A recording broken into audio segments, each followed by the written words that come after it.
anak ini atau pelaku itu mengalami ketegangan ekstrim.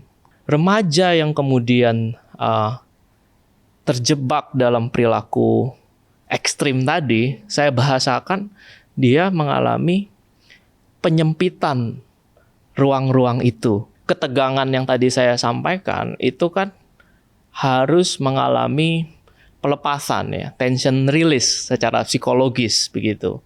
Sehingga sebenarnya alternatif apa nih yang harus ditempuh begitu ya untuk merilis ketegangannya itu. Cukup banyak kejadian-kejadian di mana yang sunyi dan diam ini justru yang perlu memperoleh perhatian kita. Cry for help ini sesuatu yang sebenarnya butuh respons begitu ya. Di mana tadi saya sampaikan kalau kita peka, lingkungan itu sensitif atau peka terhadap tanda-tanda yang lebih introverted gitu ya. Bukan kepribadiannya loh yang introvert, tapi perilakunya menggambarkan butuh pertolongan introverted. Itu niscaya sebenarnya bisa dicegah perilaku ekstrim itu.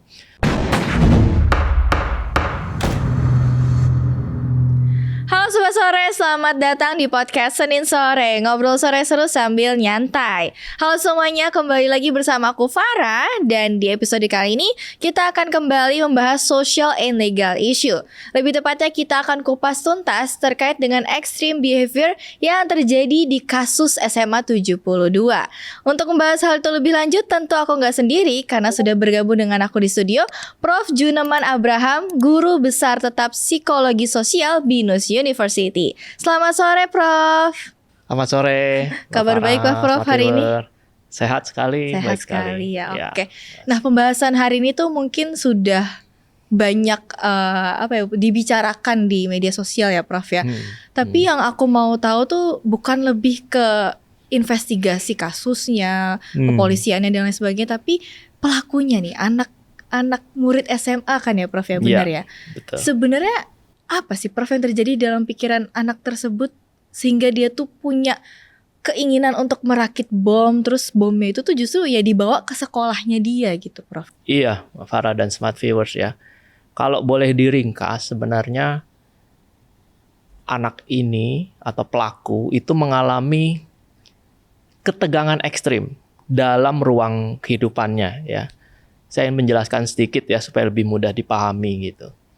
Bayangkanlah bahwa manusia itu punya ruang-ruang hidup ya. Ada ruang fisik, ya kan? Ada ruang psikis, ada ruang sosial, ruang ekonomi dan sebagainya.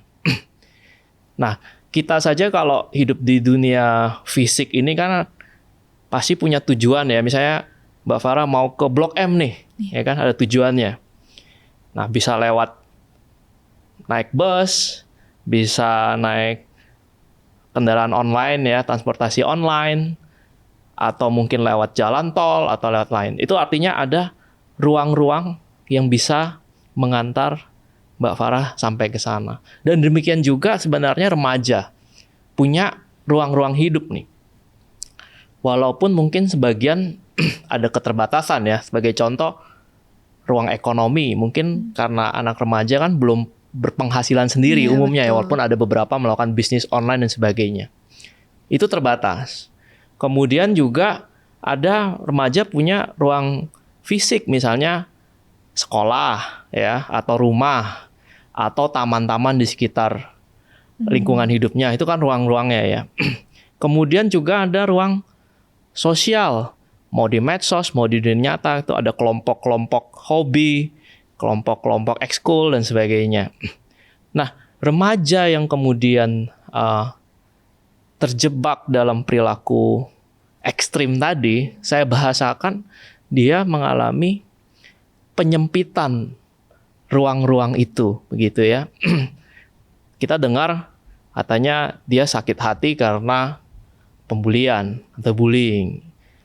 Itu artinya ruang sosialnya terdesak. Ya, ruang fisiknya mungkin dia juga tidak bisa mengeksplor ruang-ruang fisik sekitarnya karena dikucilkan misalnya di ruang-ruang tersebut. Nah, sehingga dia menganggap, pelaku ini umumnya akan menganggap bahwa satu-satunya jalan yang efektif supaya dia bisa mencapai tujuannya. Tujuan remaja apa sih? Mungkin sesederhana bisa sukses dalam studi misalnya, atau Masuk mendapat ke universitas impian gitu ya Prof ya. Mendapat pengakuan dari sekitar. Dia ngelihat bahwa ruang-ruang ini sudah kena blokir di mana-mana secara psikis begitu ya. Sama seperti jalan tadi, kita mau ke Blok M kayaknya udah diblokir kemana-mana, sehingga satu-satunya jalan yang dilihat adalah saya harus menghancurkan hal yang membatasi saya, yang memblokir saya itu. Ya terjadilah misalnya perilaku ekstrim, membawa bom dengan harapan bulinya itu kemudian tersingkir begitu ya, menghilangkan hambatan dalam ruang-ruang hidup itu sebenarnya yang dilakukan. Juga dirinya secara psikologis kan masih mencari jati diri ya. Jadi orang katakan periodenya itu periode badai kehidupan, krisis badai kehidupan, sehingga dia mungkin pandangannya jadi lebih terbatas dibanding orang dewasa, lebih dikuasai oleh emosionalitasnya ya, kebakar dan sebagainya. Saya kira itu. Sempat mention kalau ruangnya tuh terblokir gitu. Jadi dia ibaratnya mau menghancurkan ruang-ruang dia yang terblokir tersebut. Tapi apakah tindakan ekstrim seperti ini tuh juga berarti bisa dikatakan muncul dari kemarahan dia ya, kemarahan, balas dendam, terus juga kebutuhan untuk dia tuh pengen diakui dengan lingkungan sekitarnya gitu, Prof. Iya. Antara lain seperti itu. Karena ketegangan yang tadi saya sampaikan itu kan harus mengalami pelepasan ya, tension release secara psikologis begitu. Sehingga sebenarnya alternatif apa nih yang harus ditempuh begitu ya untuk merilis ketegangannya itu. Maka sebenarnya ketika remaja itu memiliki ruang-ruang alternatif yang lebih banyak, dia misalnya punya mentor, punya teman yang bisa diajak diskusi sehat. Sebenarnya kan ada cara-cara yang lebih sehat begitu ya untuk kemudian bisa menyalurkan tensinya tersebut. Nah, saya menduga si pelaku ini merasa bahwa tidak ada ruang-ruang alternatif itu ya. Bisa jadi memang itu persepsinya dia secara subjektif, bisa juga terjadi bahwa secara objektif memang ruang itu sangat terbatas. Maka di sini peran sekolah, orang tua dan lingkungan untuk melihat ruang hidup si anak ini, diidentifikasi dan mengenali ruang hidup setiap siswa ya yang sekolah di sekolah tersebut begitu ya. Sehingga ketika terjadi penyempitan ruang pada satu atau lebih anak, itu bisa terdeteksi lebih dini sehingga mencegah perilaku-perilaku ekstrim seperti itu. Tapi kan misalkan remaja tuh kan suka gimana ya Prof? Suka nggak mau untuk membuka diri gitu ya, susah ya. Betul. Berarti dari pihak sekolah dan orang tua ini harus effort lebih lagi ya deh ke mereka-mereka yang memang punya bisa dibilang ya tadi ruang-ruangnya tuh terblokir seperti itu ya Prof ya. Betul. Jadi pasti ada tanda sih ya. Manusia atau seseorang termasuk anak remaja ini kan komunikasinya bisa secara verbal, bisa secara nonverbal. Ya. Perubahan-perubahan perilaku yang nyata ya, misalnya mengurung diri atau kemudian perubahan minat yang tiba-tiba atau perubahan kelompok di mana dia join beraktivitas atau keluhan-keluhan pola yang berpola ya, misalnya perubahan pola makan atau sering ke toilet dan sebagainya. Saya sering menyampaikan bahwa dunia kita ini, kita hidup termasuk sekolah, itu hidup dalam dunia ekstroversi, saya menyebutnya. Ekstrovert kan tahu ya, salah satu tipe kepribadian yang orang sering sebut lebih ekspresif, menampilkan diri, orang bisa lihat lebih gaul gitu lebih ya Prof gaul ya. dan sebagainya. Nah, sehingga ketika sekolah ini hidup dalam dunia ekstroversi ya Sobat Sore, akibatnya adalah sekolah kurang bisa menangkap tanda-tanda yang sebenarnya sifatnya lebih introvert begitu ya, lebih sunyi begitu ya. Nah, apalagi dalam dunia ekstroversi ini orang seringkali terpesona atau teralihkan perhatiannya pada sesuatu yang ekspresif begitu. Sehingga pelaku bully itu bisa lolos karena dia katakan, saya waktu itu cuma bercanda aja begitu kan, saya nggak serius loh waktu itu ya. Kemudian dia mengatakan bahwa umumnya orang nggak akan bereaksi seperti itu gitu. Jadi ada suatu normalisasi perilaku bully terhadap orang lain itu yang dia seolah-olah ekspresi yang umum diperoleh itu tidak mungkin sampai se ekstrim itu.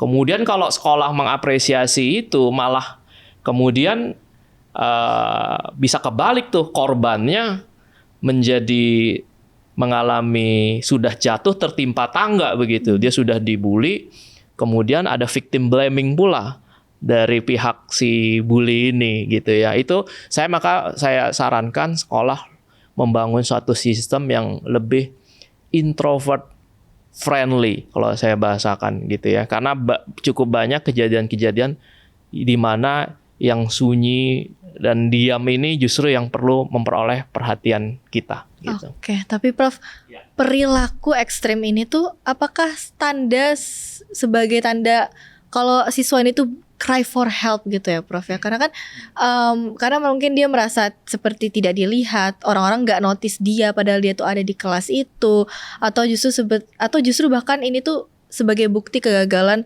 oleh orang tua ataupun sekolah yang ya salah, dia tuh emang nggak sadar kalau misalkan anak ini tuh kayak cry for help gitu Prof. Iya, itu betul sekali ya. Tadi nyambung yang kita bicarakan tadi bahwa cry for help ini sesuatu yang sebenarnya butuh respons begitu ya. Dimana tadi saya sampaikan kalau kita peka, lingkungan itu sensitif atau peka terhadap tanda-tanda yang lebih introverted gitu ya. Bukan kepribadiannya loh yang introvert, tapi perilakunya menggambarkan butuh pertolongan introverted. Itu niscaya sebenarnya bisa dicegah perilaku ekstrim itu. Sebenarnya cry for help ini juga bukan faktor satu-satunya ya, karena kalau kita bicara topik hari ini yaitu tentang extreme behavior, itu berarti ada faktor pengiringnya nih kalau saya sebut ya Sobat Sore ya, yaitu distorsi pikiran kalau saya menyebutnya gitu. Maksudnya ya. gimana tuh Prof, distorsi pikiran? Distorsi pikiran itu ketika seseorang melihat bahwa tadi ya solusi satu-satunya untuk mencapai tujuan hidupnya atau untuk bertahan hidup bahkan ya, belum sampai ke mencapai tujuannya tapi bertahan hidup itu adalah menghancurkan faktor yang dianggap sebagai penghambat.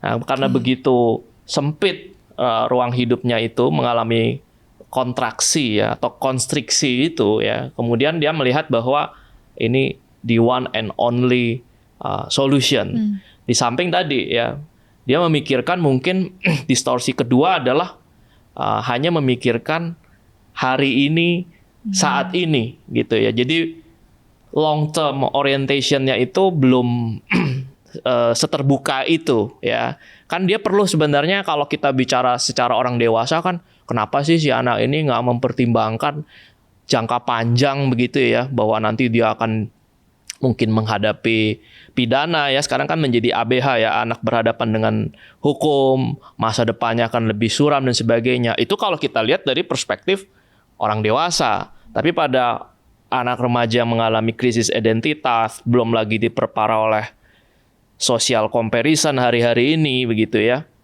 Dia melihat kok yang lain bisa seumuran saya bisa lebih sukses, bisa seterkenal itu, kok saya malah mengalami hal seperti ini begitu ya. Nah, itu semua balutan-balutan itu bisa menyebabkan distorsi short term, short sighted itu ya. Seperti itu kira-kira. Tapi mereka yang punya distorsi pikiran ini tuh maksudnya apakah itu terbentuk dari kecil atau apa karena dia masuk ke lingkungan baru gitu Prof? Jadi dia punya pemikiran ini atau gimana sih Prof sebenarnya? Iya, sebenarnya distorsi kognitif ini lebih karena faktor sosial, psikologis. Jadi semua dari kita itu memiliki peluang yang sama untuk mengalami distorsi kognitif sebenarnya. Maksudnya semua remaja memiliki peluang yang sama untuk mengalami distorsi kognitif. Karena tadi begitu ya. Karena faktor-faktor ruang sosial itu kan sifatnya sebenarnya dinamis ya.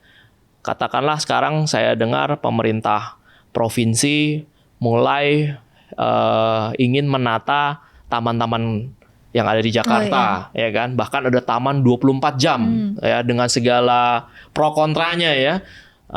Gubernur Pramono Anung kemarin hadir di BINUS juga menceritakan hal yang sama ya, bahwa dia punya inisiatif beliau ya membangun taman 24. Sebenarnya itu upaya yang positif dalam arti mendiferensiasi ruang-ruang di mana seorang anak remaja itu bisa punya ruang-ruang untuk bermain, berekspresi dan sebagainya, sehingga kerentanan mengalami distorsi pikiran tadi itu menjadi lebih kecil ya, karena ada alternatif ruang hidup, life space yang dia bisa manfaatkan. Berarti ibaratnya dari kecil tuh butuh untuk tidak hanya gimana ya, stay at home atau kayak kan sekarang anak kecil tuh iPad Kids gitu lah ya Prof ya. Sekarang sekali, tuh berarti dari kecil tuh butuh kayak alternatif lainnya yang emang dia tuh bisa mengekspresikan diri gitu ya. Biar dia tuh enggak, biar perilaku ekstrim yang akan dilakukan itu semakin kecil gitu ya peluangnya ya Prof. Persis. Saya komentari di sisi ini ya. Ketika tadi ya Mbak Farah menyebut iPad Kids begitu kan, berarti kan ada suatu keterikatan pada satu ruang hidup tertentu. Katakanlah ruang hidup daring gitu atau online life space, di mana online life space ini sekarang kita tahu dikuasai oleh algoritma ya, yang kemudian algoritma itu bukannya membawa orang semakin punya perspektif yang beragam ya, dengan fenomena echo chamber lah dan sebagainya, kita malah seperti terarah pada satu lorong ruang hidup yang kemudian seperti tidak ada alternatif yang lain ya. Ketika kita misalnya buka YouTube saja, kalau kita buka satu tayangan atau dua tayangan yang sejenis kan nanti muncul tayangan-tayangan sejenis berikutnya kan, gitu ya. Dan ketika kita merasa bahwa itu adalah satu-satunya begitu ya, dan kurang mengeksplorasi pilihan-pilihan lain. Sebenarnya kan tayangan di YouTube banyak sekali begitu kan. Secara manual mengeksplorasi dan sebagainya, kita bisa terjebak tuh pada ruang itu. Apalagi saya dengar yang pelaku SMA 72 itu juga terinspirasi ya dari beberapa sejumlah tokoh yang kemudian seperti menunjukkan bahwa kalau terlibat dalam kekerasan itu hebat ya, istimewa begitu ya, akhirnya membentuk identitas baru yang kuat pada dirinya, dan itu sangat mungkin terjadi ya di dalam dunia tadi iPad Kids tadi gitu. Jadi bisa terjadi filter bubble seperti itu. Oke. Tapi kita balik lagi, tadi kan kita udah ke perilaku ya Prof. Kita lagi nih ke kasus yang SMA 72 ini kan anggapannya dia tuh dibully gitu ya kan, beredar kalau misalkan banyak yang mengatakan dia itu dibully. Tapi apakah sebenarnya nih Prof, ada tekanan akademik, keluarga dan pertemanan ini juga punya punya peran juga untuk mereka tuh bisa melakukan perilaku ekstrim gitu ya Prof? Iya, yang jelas bully itu akan menciptakan zona-zona negatif dalam ruang hidup seseorang gitu ya. Apalagi kalau misalnya tadi ya, kalau kita bayangkan jalan kita mengalami blokir tadi, kita seperti nggak ada jalan keluar begitu. Kemudian tadi disebut juga soal tekanan akademik misalnya, sangat masuk akal juga gitu ya. Dalam arti prestasi hanya diakui dari sisi akademik begitu ya. Berarti kan itu tadi kalau kita pakai istilah penyempitan ruang, itu penyempitan ruang juga gitu ya. Tapi ketika sekolah membuka kesempatan terhadap berbagai bidang prestasi begitu ya, berbagai bidang yang kemudian bisa teman-teman remaja itu mengaktualisasikan dirinya, ya itu akan lebih kecil tuh kemungkinan remaja untuk memikirkan jalan yang ekstrim itu tadi, begitu. Oke, tapi Prof, apabila sudah sampai nih ke perilaku ekstrim, sebenarnya apakah ini tuh tanda gangguan mental tertentu atau justru ini tuh lebih ke masalah sosial psikologis sih, Prof? Kalau saya berpendapat, Mbak Farah dan Sobat Sore, ya ini lebih akarnya lebih pada masalah sosial psikologis itu tadi. Gangguan mental itu atau yang kita sebut sebagai ke arah patologi ya sosial gitu, itu atau patologi klinis pun gitu, itu lebih karena terpicu oleh suasana sosial psikologis tadi yang kita bicarakan begitu ya. Dalam arti di sini peran kita semua untuk mendesain, merancang ruang-ruang hidup tadi supaya lebih beragam dan memodifikasi ya. Kalau kita lihat bahwa ada ruang-ruang yang menyempit itu tadi, gimana kita longgarkan lagi, kita lebarkan lagi, seperti itu. Oke, nah di awal kan Prof sempat mention tentang red flags ya. Ada tanda-tandanya loh sebenarnya mereka nih yang berperilaku introvert ya tadi ya, di ruang yang introvert gitu ya Prof ya. Sebenarnya ciri-cirinya yang paling mudah untuk dinotis oleh guru, teman atau orang tua sebelum mereka tuh lebih parah atau lebih sampai melakukan perilaku ekstrim tuh apa sih Prof? Iya, mungkin saya ringkas ya, red flag ini adalah bisa kita lihat dari penurunan signifikan gitu ya, penurunan drastis dari pilihan-pilihan atau aktivitas yang dijalankan oleh si anak remaja ini. Saya ambil contoh ya supaya lebih konkret ya. Misalnya kalau dari sisi aspek ruang fisiknya misalnya ya, dari ruang fisik mungkin dia lebih menutup diri ya, terjadi perubahan pola aktivitas fisik, mau itu pola tidur atau pola makan begitu, ya itu satu begitu ya. Kemudian dari sisi ruang psikologisnya, misalnya dia menjadi pendiam ya, tiba-tiba secara mencolok begitu, yang biasanya cukup normal gitu ya, tapi kok tiba-tiba dia, atau sebaliknya kontrasnya adalah menjadi sangat ekspresif gitu ya. Jadi kontras dua ini bisa menjadi red flag juga. Secara ruang sosial misalnya bisa juga terjadi perubahan lingkar pertemanan, yang tadinya teman-teman dekatnya lingkar A nih, tiba-tiba menjadi lingkar B gitu ya. Kemudian atau tadi mengisolasi diri sendiri atau join ya, tiba-tiba join pada suatu lingkar pertemanan tadi, misalnya iPad Kids tadi ya, join pada suatu forum-forum ya online yang mungkin dia gabung dalam satu forum yang kok di situ terus gitu ya, diskusinya, curhatnya dan sebagainya gitu.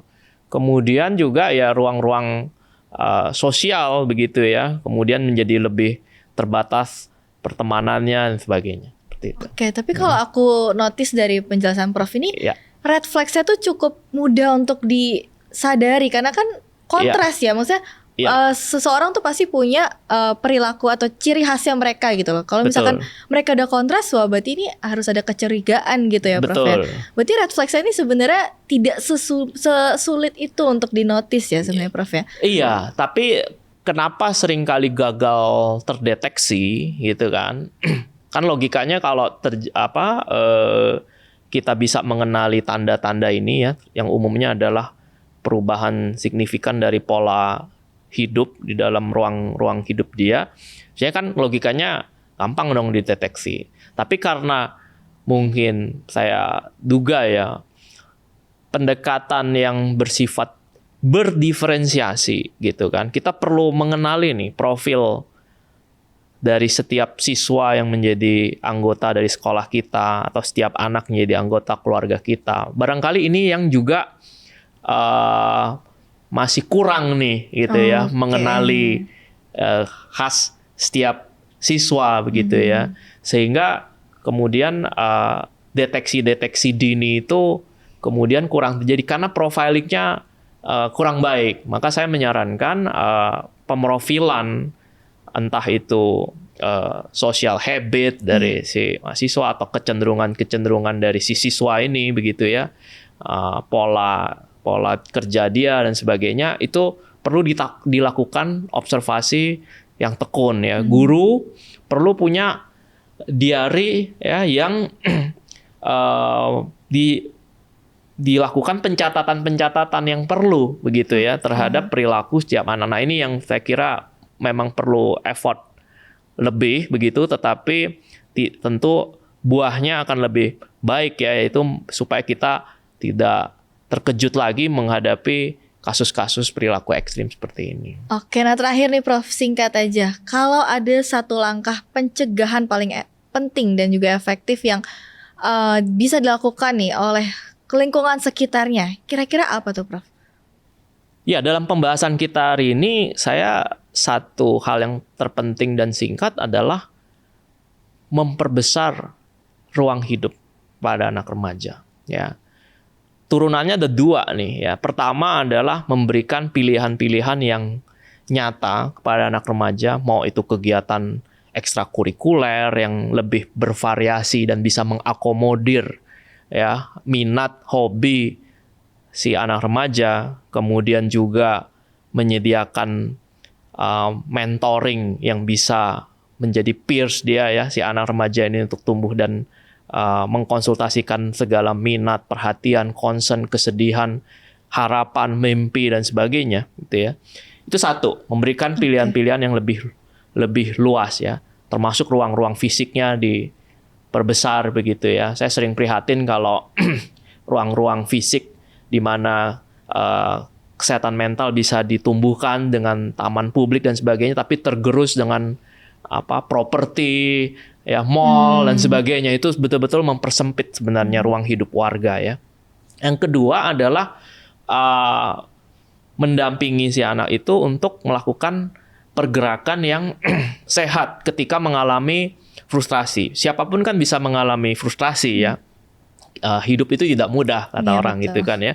Tapi anak juga perlu didampingi untuk melakukan perspective taking gitu ya, empati ya, kalau dalam situasi seperti ini tepat nggak kalau perilakunya seperti itu begitu ya, akan mengganggu orang atau tidak, kamu mau nggak kalau digitukan gitu ya, keluarga kamu mengalami hal seperti itu, direpotkan dan sebagainya, bagaimana begitu ya. Jadi juga bagaimana menyelesaikan konflik itu ya perlu untuk diajarkan sebagai bagian dari pergerakan yang sehat ketika orang mengalami barrier atau hambatan di dalam ruang-ruang hidupnya. Jadi Sobat Sore dan Mbak Farah, itu kata kuncinya memperbesar, mendiferensiasi ruang-ruang hidup anak remaja. Oke, mungkin bahasa lebih simpelnya, anak tuh juga masih butuh pendampingan dan juga penjelasan gitu ya Prof. Kenapa boleh ini, kenapa nggak boleh,